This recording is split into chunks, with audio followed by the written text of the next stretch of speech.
Classique 21, rock and pop.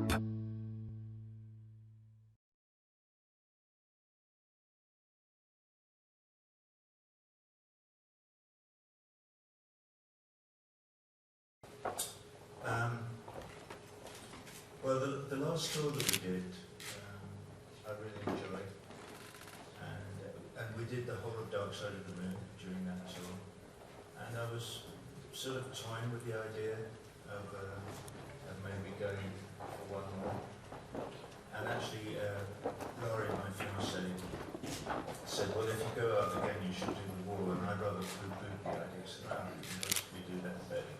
And she put the idea in the back of my mind, and I started thinking, I thought about it more. And then I started to talk to the team and had a word with Mark Fisher and said, do you think we could actually do it? And he said, absolutely, the technology has changed. It's easier to do now than it was in 1980, I think people would like to see it. About a year ago, I pressed the button. I said, okay, that's what we'll do. So that's what we're doing. This show is only indoors. This show is not designed for outdoors. It might be that after we finish all the dates that we're doing on this tour, we might consider redesigning the show so that it could work outdoors. Because I'd love to go back to South America, where I have where the fans are fantastic, and where I had some great shows last year or 2 years ago. But this show is only arenas. So anywhere that doesn't have an indoor sports arena, we can't go to.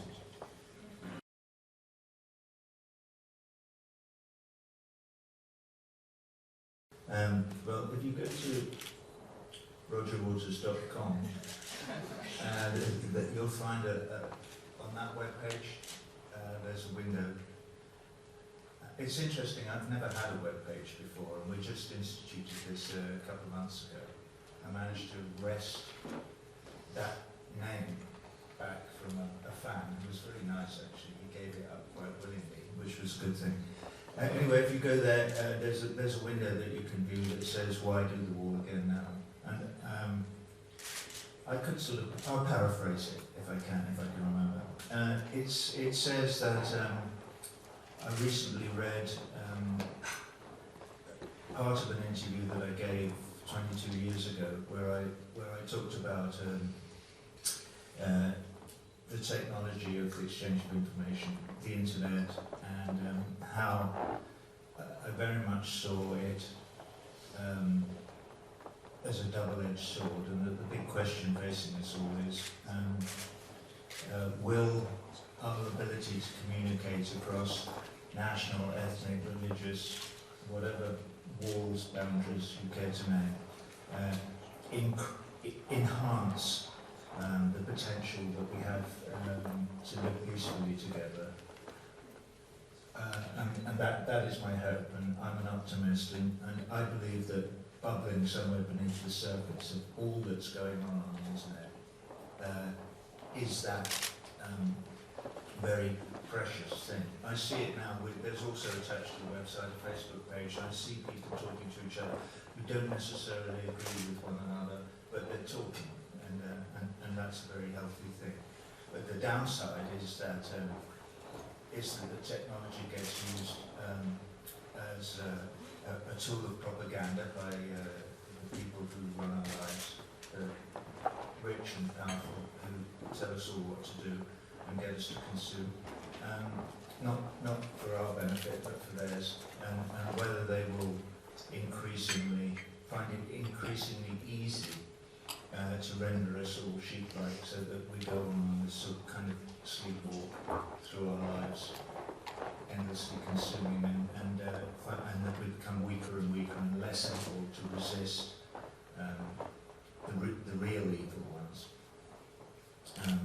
So why that relates to the Wall now is that the Wall, the piece was all about fear and rebellion, and it's about a rebellion against fear, and the Wall is about a fearful young man who cuts himself off from other human beings because he is afraid and ashamed.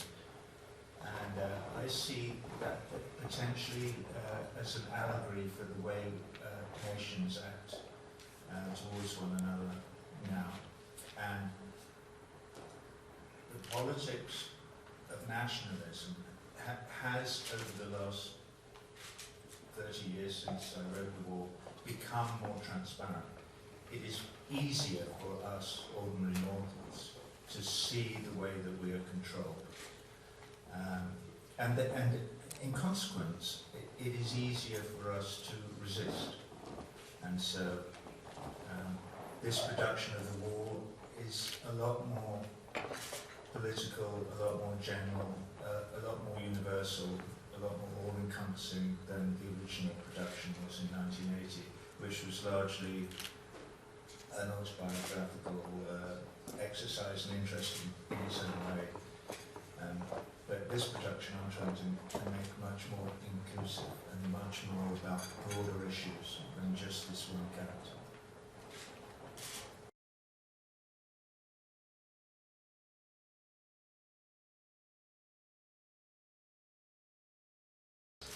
Yes, there will. We're using revamped versions of the puppets that we used then, the teacher and the mother and the wife, rebuilt and redesigned and used in a different way, but nevertheless. I'm working again with Jerry Scarf, and we're using some of the work that he did, both for the show back then and for the movie. However, the way we're doing it is different. Back then we had 3 rather old rickety 35mm sprocketed film projectors on rickety platforms out in the, stuck out in the audience. Now we can use video projection, and it means that we can project across the whole 240 feet. In a normal arena it's about 240 feet wide. Using 15 projectors, we were able to project very, very accurately across that whole distance. There's a lot more words, a lot more languages. So yeah, the thing is so narrative driven. You can't get rid of Pink. You know, whatever you want to do, the lyrics are there, and the lyrics are open to interpretation. But they're open to interpretation in different ways. So we still have a mother, but my interpretation of the mother song now is that maybe mother is the government. So when I'm saying mother should adjust the government, I'm actually using the mother in the story as a symbol of government. So there's all kinds of ways that the show is different, but fundamentally, the music is the same and the lyrics are the same, so the thread of the narrative remains the same. It's how it's interpreted that's different.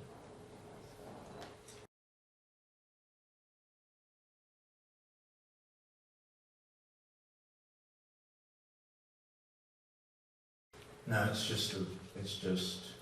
it's actually it's a kind of extended version of the record. I've studied the 1980 shows. In fact, before I decided to do this, I was in the middle of editing the 1980 and 81 footage, because I've discovered a lot more of it lying in an old shed somewhere. And it was very interesting. And so it's longer than the record, but only in that there are 3 solos in Brick 2 instead of 1, and that there's a longer bit after another Brick 3 before Goodbye Cruel World, in order to allow time for the guys who are actually physically building the wall to complete their task. So it's a bit longer, but essentially the same.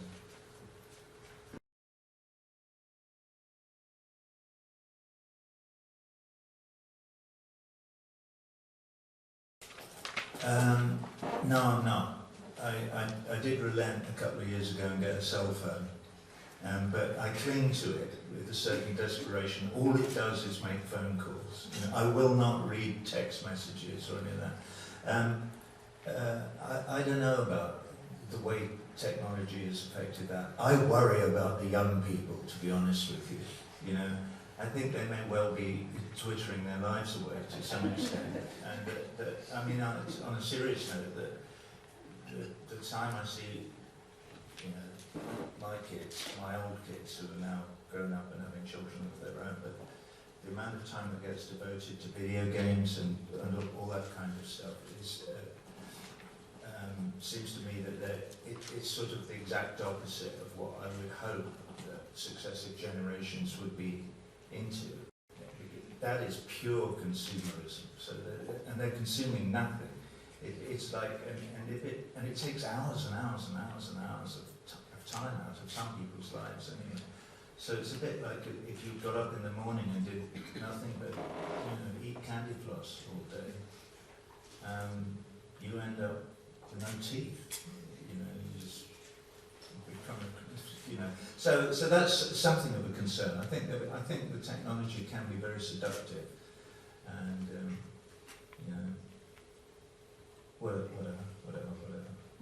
We somehow used to live without cell phones. People used to, but then we lived without the telephone before that. People used to write each other letters and things. So I'm not suggesting, I'm not a Luddite, you know. I don't want to go and join an Amish community somewhere and, you know, till the land with horses. But I do think that you can go too far with all this stuff, and it just actually takes up time that could be used for more interesting things.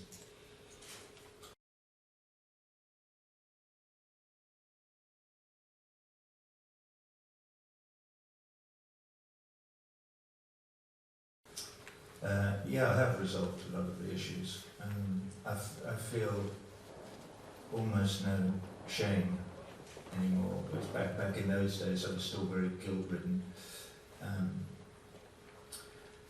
As far as my father is concerned, one of the things that I discovered many years ago in therapy, talking about dreams, was that I used to have a recurrent dream where I'd murdered somebody, and I would wake from this dream in terror, thinking I was going to be caught out. And eventually, I came to believe and maybe to understand that it's something I'd carried since I was a baby, that I felt responsible for my father's death, just because it happened when I was a few months old.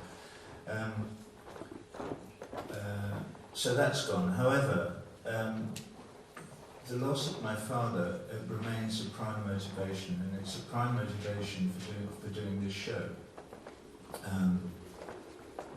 You know, at least in terms of my father's loss, it seems to me that the war he lost his life in was a necessary war, if we can say that. We were all under enormous threat from the, you know, what Churchill called the Nazi menace. And sadly, I see young men going off now, and in the last few years, to fight in what seem to be unnecessary wars, and specifically one could talk about Iraq and Afghanistan. And so I feel enormous empathy with the families of those who have lost loved ones, particularly in those two conflicts, because they seem very transparent to me.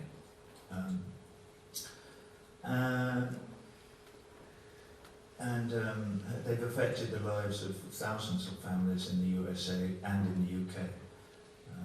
I was so ashamed of our government back in 2003, particularly as 75% of us were against clinging to the Bush shirt tails and rushing headlong into the nonsense that became and still is the war in Iraq.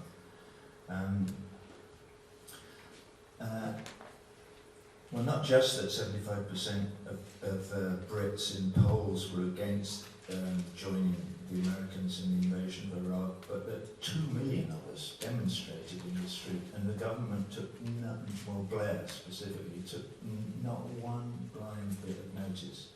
And so one has to be proud of the British people and know that they were right and Blair was wrong. I find it extraordinary that he hasn't been more vilified and castigated than he has, and that he potters around the world, getting 100 grand for making speeches. Seems to me to be absolutely iniquitous, but maybe that's enough said on it. There is a section in the show, if you go again to my website, I've requested that people send me photographs and stories about loved ones who have died in wars of any kind, and I've had quite a large response to that. And a lot of it is about the Middle East, but a lot of it's about World War II, some of it's about World War I.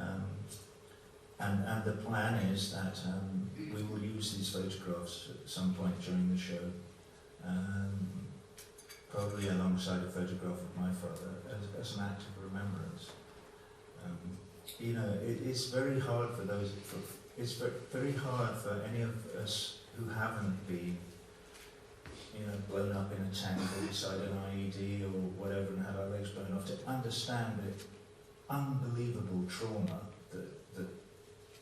that you must experience under those circumstances. Or if you're just a civilian in Fallujah and suddenly, missiles start raining down out of the sky and your kids are out playing in the garden and suddenly, two of them are just bits of flesh on the wall and the other one's got no legs. And what were you doing? You weren't doing, you were just living your life. You had no idea, and why did this happen? And so, it's a bit like we see too much TV and we become inured to actually how desperately destructive these violent activities are. And so, I try not to become inured to it. I try to be shocked and horrified by it every single day of my life. And I hope that will be expressed in this new version of the war.